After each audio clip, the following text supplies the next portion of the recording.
Wouldn't you know? This is getaway day. Day one of our tour of the Maritimes. It's pouring rain. I mean, pouring rain. A deluge.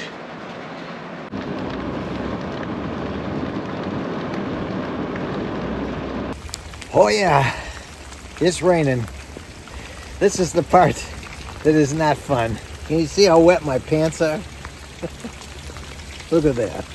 That's just, and then I was taking the cover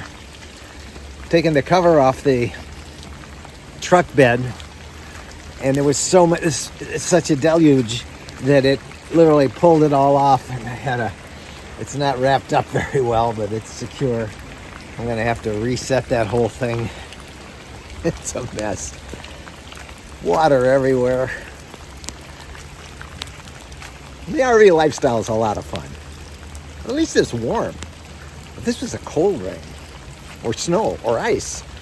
But wait, we're going to Canada. This trip is young. All right, I gotta put this stuff up. So as we make our way from Bar Harbor, Maine up to St. Andrews, New Brunswick, it is pretty much 2-lane roads that we've taken so far through the north woods of Maine. And it's green, it's very pretty. Onwards to Canada. But first we have to go through the customs and the border and go through Canada. If you're ever traveling, there's a couple things you need to know. One, Canada is very strict, no firearms. They limit the amount of alcohol that you can bring in, I think, to basically a bottle of liquor per person or a bottle of wine per person. If you drink beer, you can bring in 24 cans. Per person? Per person. So, but they're very strict. So make sure you do check out the no way fruit to go. And vegetable. You do need to have a passport to get in, or if it's Canada, you can get a passport card, which is about the size of your driver's license, and that's what Jen and I use. We've been into Canada many times, and it's usually a very easy and friendly procedure. So, in about 14 miles, take exit 25 towards St. Andrews and resort area. Fantasy Tours, they give us a book, and every day where we're going, how many miles, and what to do, and what to expect, what to look for. And then there will be a meeting, I believe, the evening before we set off to drive to the next place. So they make it easy to figure out where you're going. that's Jennifer up there with an umbrella. She thinks it might rain again, but the rain has pretty much stopped, and we are camped right across from this bay here in St. Andrews by the Sea, and we indeed are by the sea. Awesome. Sky's clearing up a little bit. We are supposed to have showers on and off for the next couple of days, but all said and done, this isn't bad. Bo is really enjoying this. Gotta like Canada. No sign saying you can't bring a dog down here. Dogs are pretty welcome. Come on, Bo. Guess we got a place to go. He's just happy to be able to run. Like most of the Maritimes, life revolves around the tides, and the tides are the biggest in the world, averaging more than 35 feet up here near St. Andrews and as high as 50 feet further north. Okay, you have us reverse. Long Street is one way down. Morning.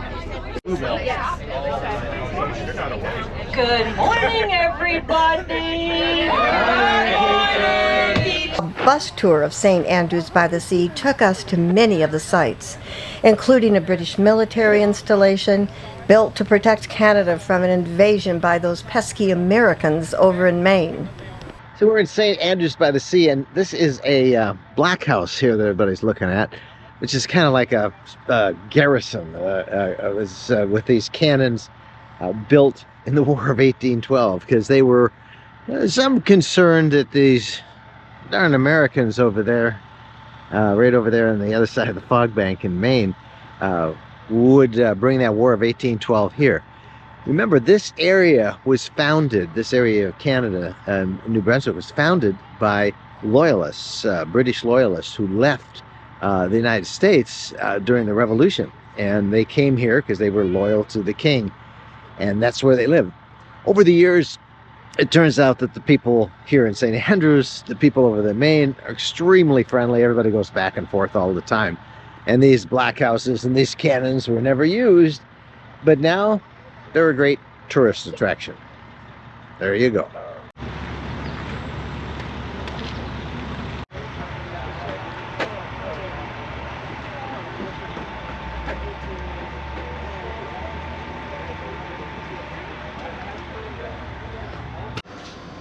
This is the jail.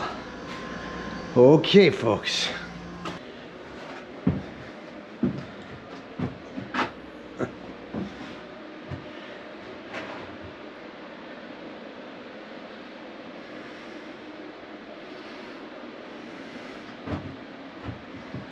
Look at these bricks. St. Andrews by the Sea is a delightful village, neat and clean, with lots of pleasant shops and restaurants. I know a place where we can go and be alone. An elaborate garden offers an explosion of colors and natural beauty.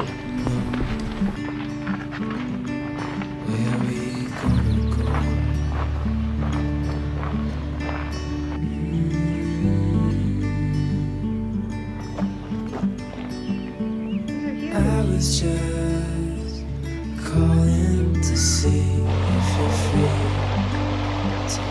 This is just so beautiful, it's so peaceful, and there's a nice breeze blowing, and the beauty of the flowers. I'm glad we're here. Run away with me. To run away with me. Don't tell your friends, but let them know we're safe later on. Run away with me. To run away with me.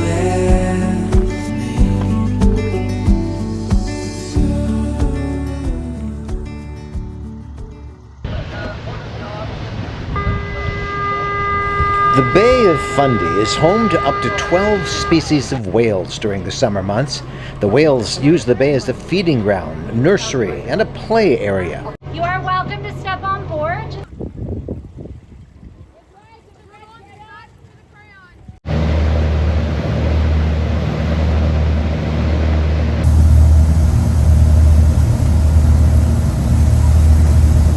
There are often humpbacks here, but on the foggy tour we took, we saw minke whales, which average around 18 feet, or the length of an SUV.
Today is our great day to go to Minister's Island, and we have been looking forward to this. What you see is everybody lined up. We're going to caravan. We're going to drive out to the island.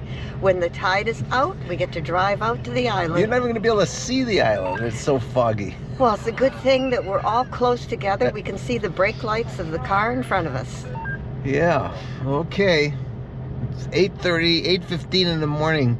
We could have slept in an hour till the fog breaks.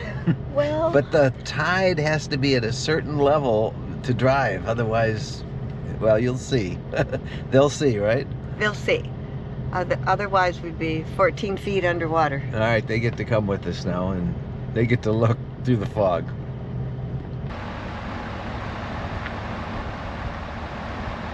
Okay, so this is it. There's a map of what it is that we're going to. This little island out here.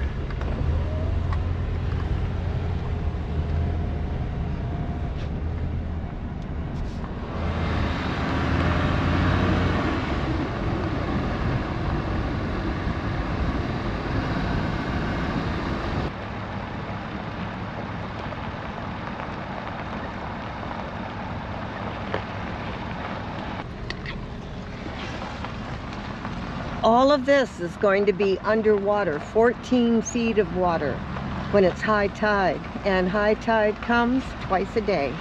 So we've got our few hours here, and then we have to get off the island, or else we have to plan on staying here for quite a while. So Minister's Island, here we all come.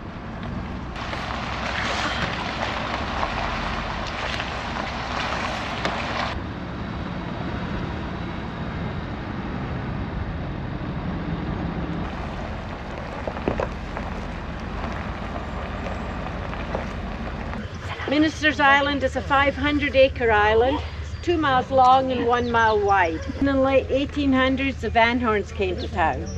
William Van Horn saw this island, fell in love, and decided to buy.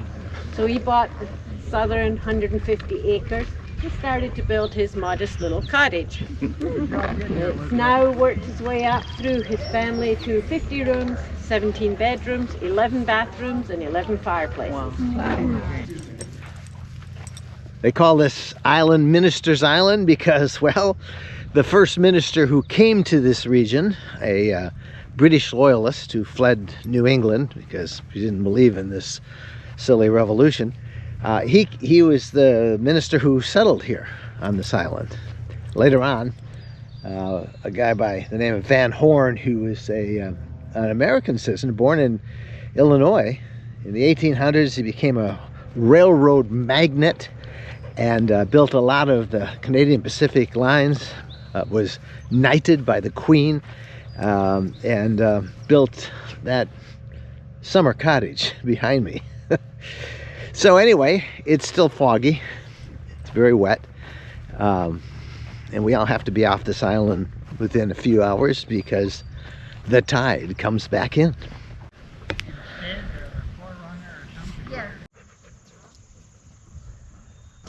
Like everything else on Minister's Island, this barn is built at a grand scale, 3 stories high. Do you want to be in the dog's classes if it goes to the house? Well, after 3 nights at the Kiwanis Oceanfront Campground in St. Andrew, New Brunswick, we're on the road again, just a little bit up the road. And this morning we had sunshine and it was so exciting, but right now we've got a light rain, so I don't know what this day is going to bring, but I've got my directions in hand and I'm helping Mike navigate to our next stop, which is Rockport Park in St. John, New Brunswick. So excited to go to a new place, and to tell you the truth, I really would have liked one more day where we were. And that's a pretty good deal. Let's think to have a place that you don't want to leave. It really has been a beautiful place. Good driving, good driving. Yeah, thanks for telling me about it. All right. What is that? The water is not potable here, so here's drinking water. If you need more, they have them in the office here. Okay. All right. And you're in Site 70.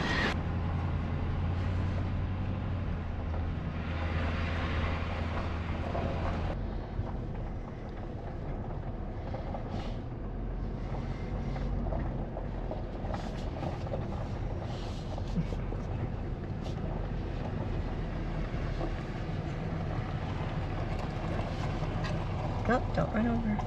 How we doing? How we doing? I think we're pretty good there. St. John's, New Brunswick. And this is one of the oldest towns in Canada. And like so many towns over here, it was founded by the Loyalists who left the U.S. and came to Canada. It is a major port city. Has a lot of international shipping. You can see the ships out there. You can see trains. Never seen so many trains. So this is a major hub of commerce.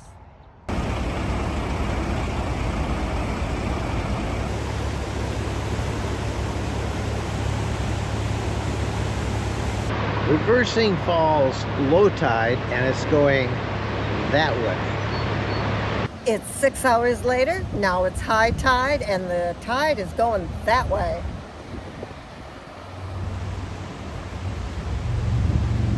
We had one more place to overnight in New Brunswick, near an amazing place called Hopewell Rocks. There was great hiking right from the campground. We've had a lot of email about what kind of wildlife is up here. Where we are now, moose, deer, bear, and a lot of mosquitoes. Yeah, they have found us. If you're one of those people that tries to get 10,000 steps in a day, the Maritimes are a great place to get your 10,000 steps on. That's all I can say. The big attraction here is the shoreline and those amazing Bay of Fundy tides. In the nearby fishing village of Alma, the lobster boats sit in the mud waiting for the high tide. At Hopewell Rocks, we walked among the towering rock formations. Oh, I think I'll take the high ground. That looks a little harder to walk through. That is all mud.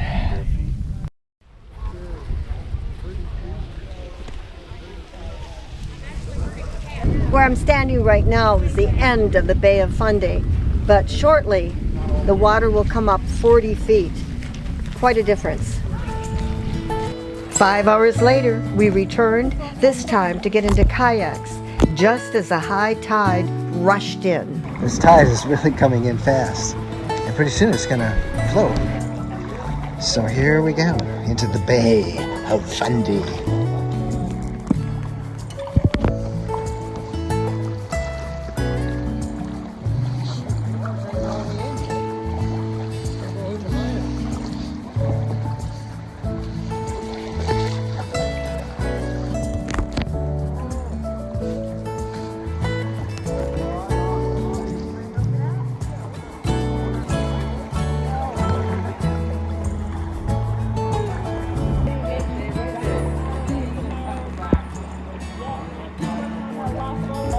Hey, Jerry.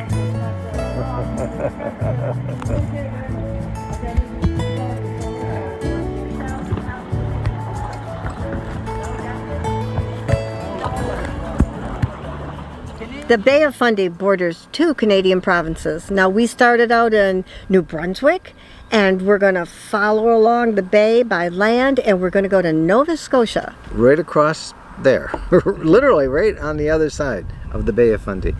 And we should point out that Fantasy RV Tours sponsors a lot of different tours, not just of North America, but all over the world.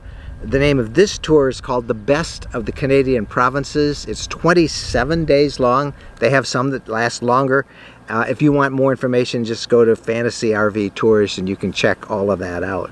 But so far we have had an awesome time, and I can only imagine what's awaiting us when we get on the other side of this bay. Let's get going.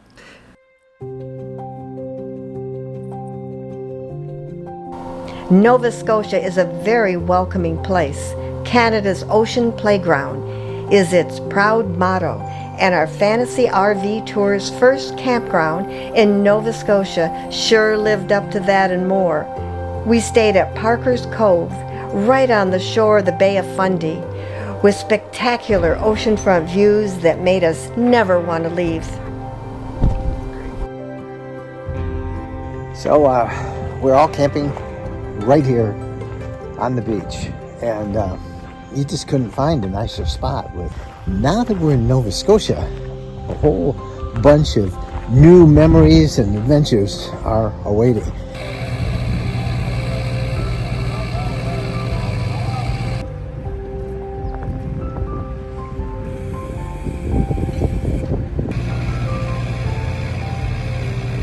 This is the harbor for Parker's Cove, Nova Scotia. And about a half dozen families make their living lobstering here in this cove. All of these men that you see here are multi-generational fishermen. It's in their blood, it's who they are, it's what they do. They pass it on from generation to generation. They have a love for this. So I'm a 5th generation lobster and halibut fisherman here in Bayshore of Nova Scotia. Are the lobsters here really better than Maine lobsters that everybody talks about? Yeah, well, I'm not just saying it because this is where my heritage is, but they really are better, and it's due to the extremely cold, clean coastal waters and the rock bottom of the Bay of Fundy. Pretty cold. It only warms up a few degrees between summer and winter, and it's due to the injection of Labrador current into the Bay of Fundy every day. So twice a day, actually, the Labrador current is shooting down from north here, the extremely cold water, and the inward push of the tidal flow into the Bay of Fundy twice a day pushes that cold water up in here, and it keeps the Bay of Fundy a lot colder than other coastal waters. Okay, I gotta ask a 5th generation lobsterman, how often do you eat lobster? Well, not as much as most people would think. When I was a kid, I had to take them to school for sandwiches and traded them for peanut butter and jelly, so a few times a year, I would say, something like that. Really? Only a few times a year? I guess you can have too much of a good thing, right? There is such a thing as too much of a good thing. I love them, and I was raised on them, and my father ate them every day, but I enjoy them, but maybe just a few times a year. That's good. Well, I'm going to give these here a drink. You give this one a drink? I don't know if I did or not. I know some many, though. I'll give you a drink.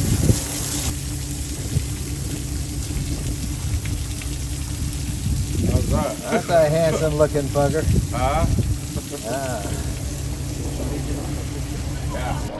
All of us on this fantasy RV tour of the Maritimes have sure eaten our share of lobster. But the locals told us we also need to try the chowders, filled with fresh caught Bay of Fundy seafood. Look at this chowder. Haddock, lobster, clams. It is absolutely fabulous. This is Digby, Nova Scotia, and it's known as the scallop capital of the world. They say that the scallops here are the best that you will find anywhere in the world. They are in high demand all over the world, and we have been told that you've never had scallops until you've had Digby scallops. So we've come to Digby to eat some scallops. Look at the size of those things. Oh my gosh. Seafood was a constant on all of our dinners out. Linguine with scallops. Beef. Salad.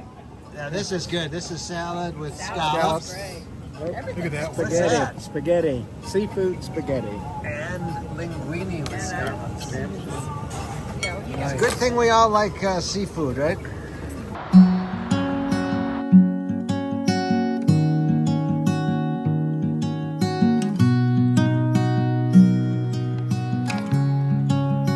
Oh, absolutely beautiful to look at as well as to smell. This is how we like to travel.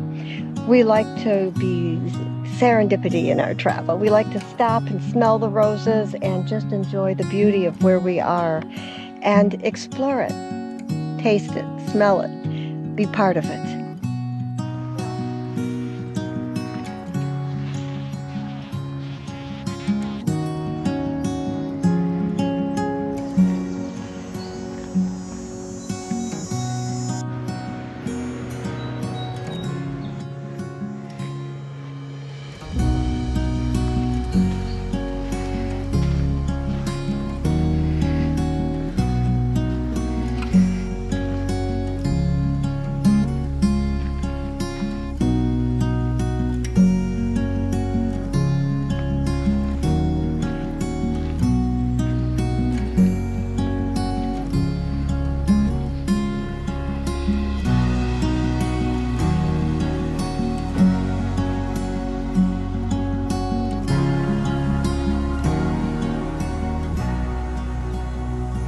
This is so nice, so well thought out. These red chairs are placed different places in Canada for you to stop, sit down, reflect upon life, enjoy the beauty that's around you. Just slow down and enjoy, which is something that I think we all need to do. And this place that we're at now is the first French presence in North America. It was recorded in 1605, and this is the oldest of all of the historic sites in Canada. Its history goes back more than 3,000 years to the Mi'kmaq natives who lived in this area, the First Nation folks. Then the French came, and then the British came. But it is a beautiful area, and the waters here in Annapolis Royal by the original Mi'kmaq people were called the place of bountiful fish. And to this day, it is the fish and the seafood of this area of Nova Scotia that is known worldwide. What a place to sit and just take it all in. I hate to do this to you, Mike, but it's time to move on. We've got a fort that we need to go look at, and it's not that far away. And if you look, you can see a couple of red chairs there. So let's go check it out. This is going to be my new standard for a place I want to visit, whether they have red chairs. Well, these wooden chairs are comfortable. There was a trail of tears, so to speak, here in Nova Scotia. It involved the French people, the Acadian people. For a couple hundred years, this was their territory, shared with the First Nation Indian tribes. But then the British came, and they forcibly deported those Acadians. Here in Annapolis Royal, there's a plaque that commemorates that in this very spot, right here, 1,664 local Acadian men, women, and children were forced onto ships and deported by the British. Some made it back to France, but others made it to Louisiana, where we now refer to them as Cajuns, Acadia, Cajuns.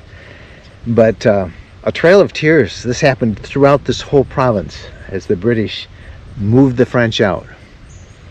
I think it's great how the native people and the French mesh together well. They got along very well. In fact, the native people protected a lot of the Acadians and hid them, got them food, and helped them stay on this land that they had carved out, that they had made dikes and made it suitable for farming, and they lived here, and they just wanted to be neutral. They just wanted to exist. And of course the British and the French were fighting, and the Brits wanted them to sign allegiance to them. To the crown, yeah. And then they would have had to fight against the French, and these people were French, originally, even though they just wanted to live peacefully here. And it seems like wars. Somebody always is the oppressor, somebody always is the oppressed. It seems to be the story of mankind all over the world, doesn't it? But hats off to Canada and Nova Scotia for commemorating all of that and telling us these stories here. Powerful stories.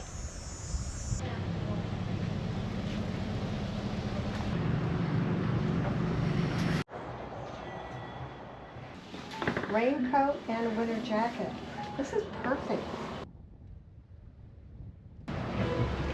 Such a pleasant place to come and have a glass of wine. Look at this. Isn't this beautiful? Here's to you, Nova Scotia.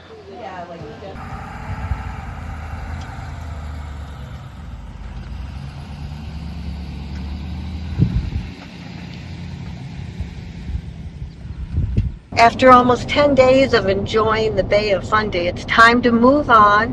And so now we're headed to the small town of Lunenburg in Nova Scotia.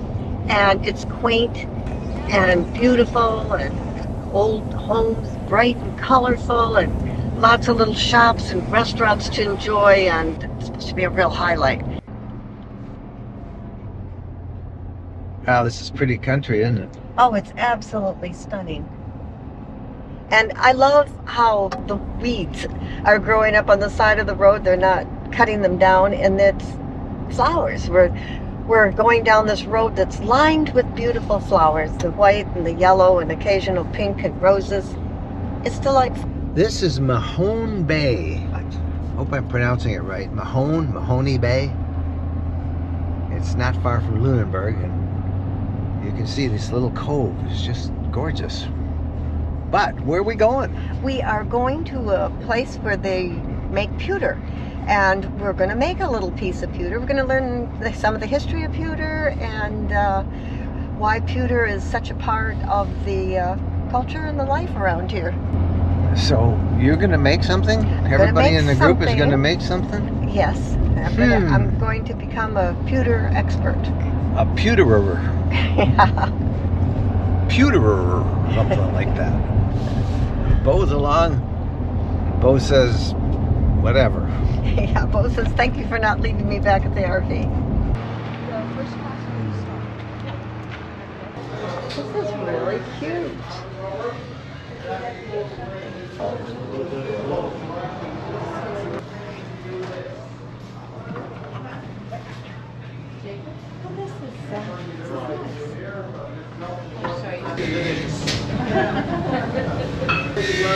The gating system was made so that it's nice and thin, so we don't have to cut it, and it's easier for you guys when you guys actually go to finish it. Up until the mid-19th century, pewter was used for everything. For dishes, for silverware, everything that you needed to hold and store, it seems like, was made out of pewter. It even held your medicines. So pewter was a part of life that you couldn't get along without. And this is one of the few places still left where they make handcrafted pewter. While Jen and our fellow campers worked on making a pewter ornament, Bo and I took a look around Mahone Bay. In particular, we wanted to check out these 3 churches right on the harbor front. And since we had some time to kill, we drove over to the ocean and a place called Blue Rocks. You see, these rocks definitely have a blue tint to them.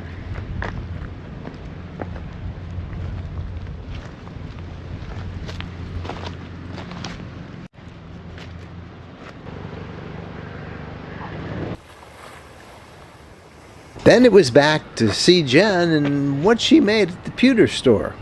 Hey, while you were gone, look what we made. Isn't this a cute little sail ship? A little reminder of being here. And I could put a little hole in it, make it a tree ornament, or hang it on the window, or I can put a magnet on the back, just to be a little reminder of this wonderful adventure that we've had here. All right, that's really nice. Now what are we going to do? Well, I think we've got more exploring to do. How about going to the ovens? The what? The ovens. What are the ovens? That sounds pretty exciting, doesn't it? Well, it sounds okay. Let's go. Let's go. Is food involved? No. Huh. Well, let's go anyway. All right. We are at the ovens, and just when we thought it couldn't get any prettier, it has. This place is a must-see. The ovens is a private park, but check this out.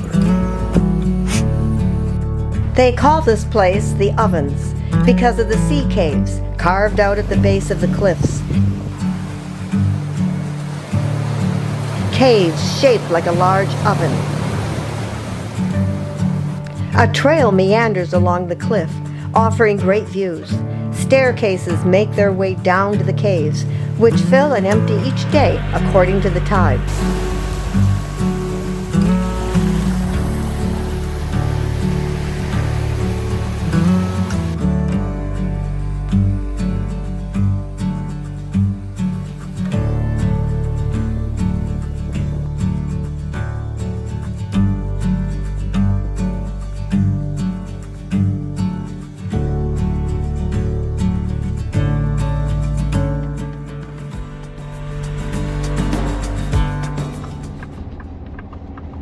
We're about 35 miles from Halifax, and this is where we are going to come upon Peggy's Cove, which is an iconic place here in Nova Scotia. It's probably the most photographed lighthouse anywhere in the Maritimes. And it is an amazing little town of Just picturesque little houses. Peggy's Cove.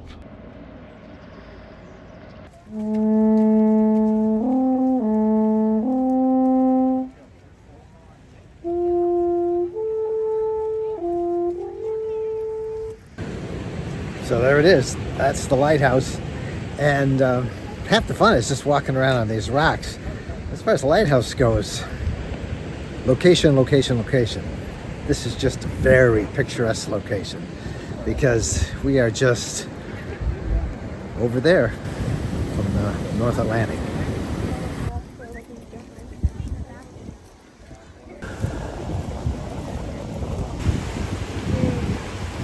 Check this out. Everybody is scrambling around, playing on these rocks.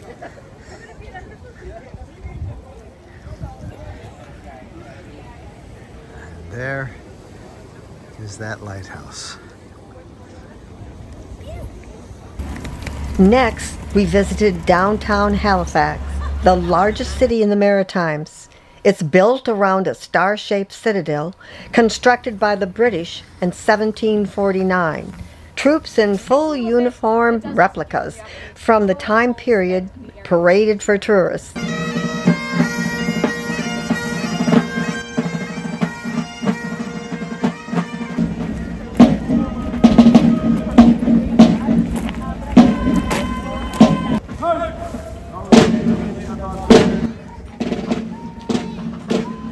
The impressive fort commands an awesome view of the modern city.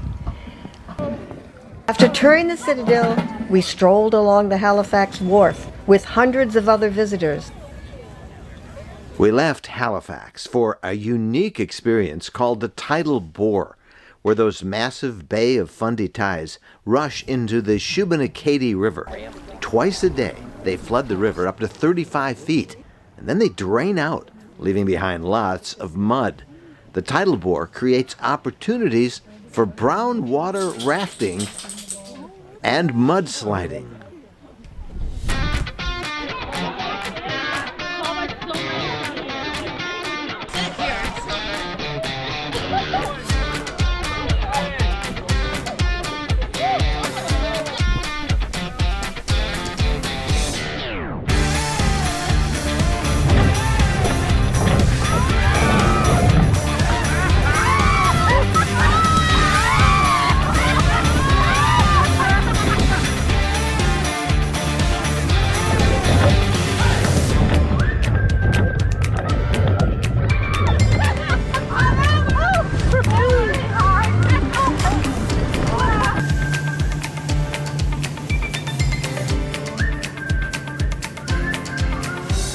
It was time to head to the far eastern end of the province and Cape Breton Island. So we are on Cape Breton, and we are about to take a little ferry over to the Cabot Trail. And this is, the Cabot Trail is probably one of the most epic road trips anyone can take anywhere in the world. World famous, gorgeous views. The weather today is a little overcast, but hey, we're going anyway. We're here, so we're gonna go, and it's not raining. We have a little shortcut from our campground. There's a little ferry that takes you across. And we just watched 14 vehicles get off this ferry, which I would have been amazed if it could hold 4. So I guess we'll make it.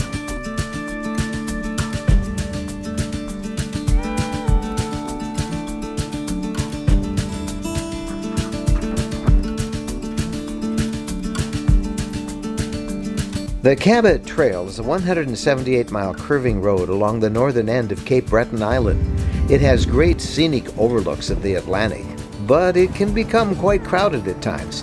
On the day we drove it, the cloud cover and a bit of fog obscured the best views, though what we saw before everything turned gray was indeed impressive. Back at the campground, just 20 miles away, the weather was fine. But the next morning, when we visited an amazing place called the Fortress of Louisbourg, the fog had rolled in again. What you notice when you enter the fort right off is that The people who are explaining the history of this fort are dressed in costume, and it makes it very educational to see how they dress and to have them speak as though we were in that time period. You have to kind of get used to that a little bit. I love this. I love it. I'm so glad you're here. Thank you for bringing me. Like stepping back in time into this French community.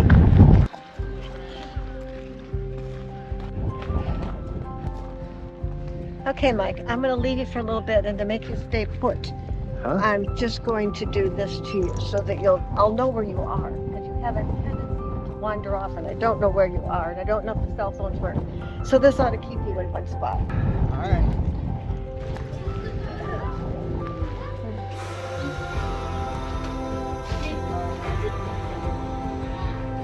This building is the military headquarters, so this is the military chapel.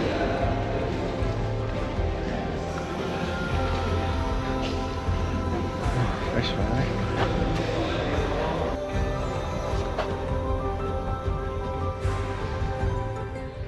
After the fortress, we were hungry and ready to try a special sandwich we'd heard a lot about, unique to the Maritimes, called the donair. Tell me what a donair is. Well, it's a Greek food. Yeah. It's from Greece, and they make it sometimes with chicken, pork, with hamburger. But it's a special meat, right? Yes, and a special sauce. It's a sweet sauce that goes on it. Oh, it's cooked on a spit. Yeah. And then it's cut down in strips. Yeah. Terms on it's called a soulakia machine. All right. I hope you like it. I'll find out. Thank you. Okay, Mike, this is one, and you would not believe how heavy this is. It feels like a brick. Holy cow. We are not going to run laps after eating that. Holy smokes, that is a lot of meat. I see tomatoes and onions and a very interesting sauce that has a little bit of a kick to it. This is a lot of meat. I don't know if that's cabbage in there. I'm not quite sure what else is in there.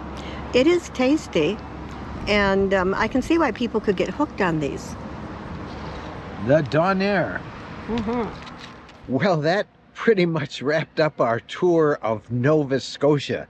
But our fantasy RV tour of the Maritimes continues with a visit to a third province. And I can't wait to go to Prince Edward Island. This is day 23 of our tour, and we're headed to our last stop on Prince Edward Island. And my, how time flies. We'll be there 4 days. The 27th, we can say goodbye and all go our separate ways. And Prince Edward Island is one of the most popular places in the Canadian Maritimes. So can't wait to go see it. Never been there before. So a new adventure awaits us as we cross over this Confederation Bridge. And Canada likes to boast that that's the longest bridge over ice-covered water in the world. It's 7.5 miles. And of course, it's summertime, so we're not going to see the ice, but something to be proud of. They made a bridge 7.5 miles long.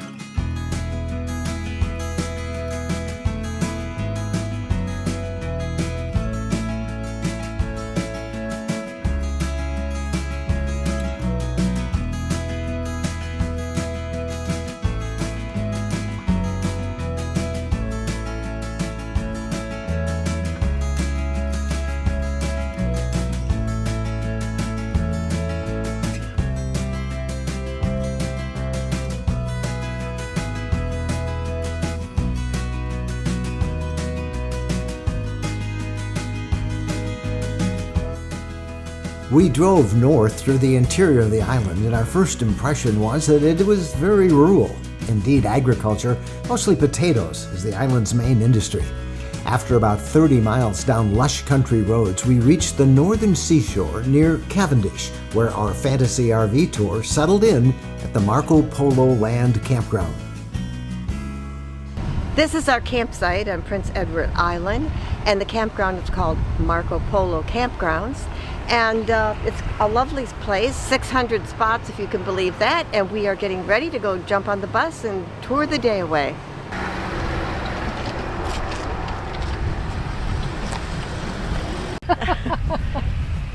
Oh. Good morning.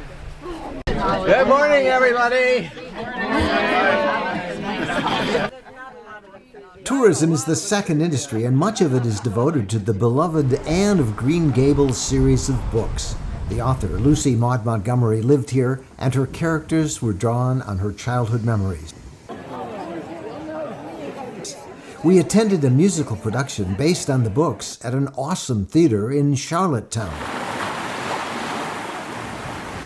Here's another reason the island is so popular with summer visitors: the beautiful beaches.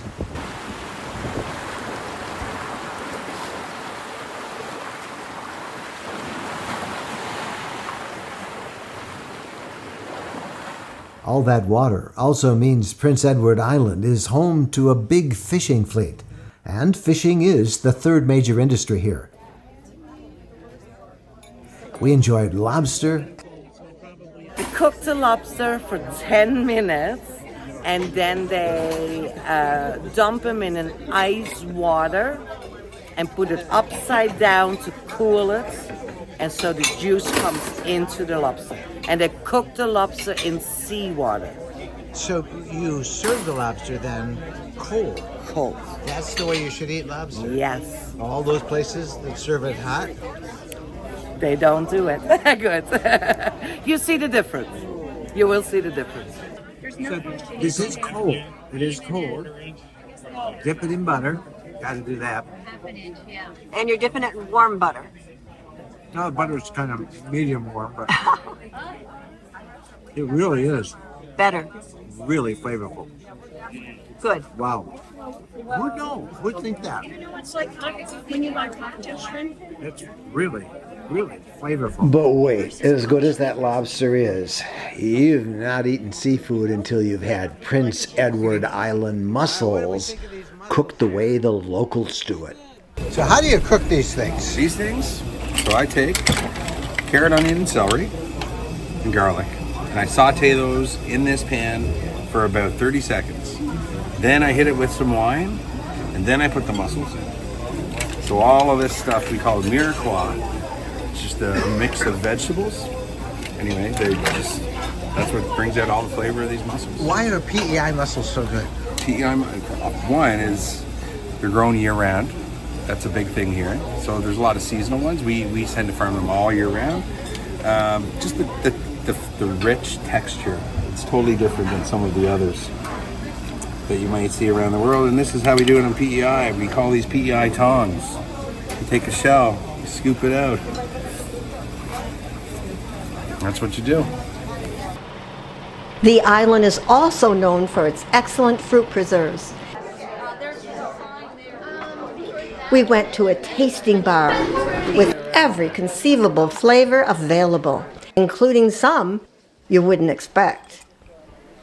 And with potatoes being the major agricultural product, I guess we shouldn't have been surprised to find potato pie.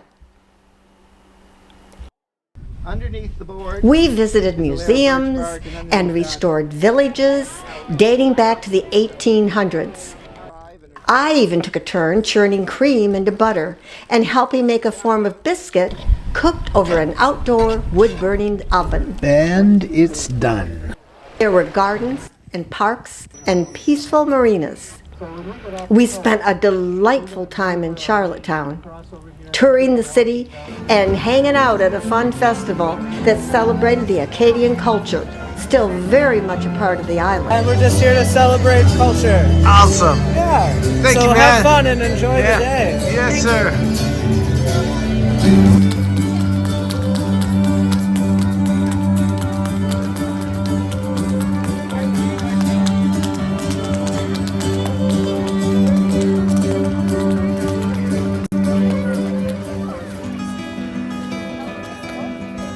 And back at the campground, there were nightly campfires. 27 days before, we met as strangers as our fantasy RV tour began. But how fast those days passed in one of North America's most beautiful places. As we left the Maritimes, we left as close friends, ready to plan out future tours.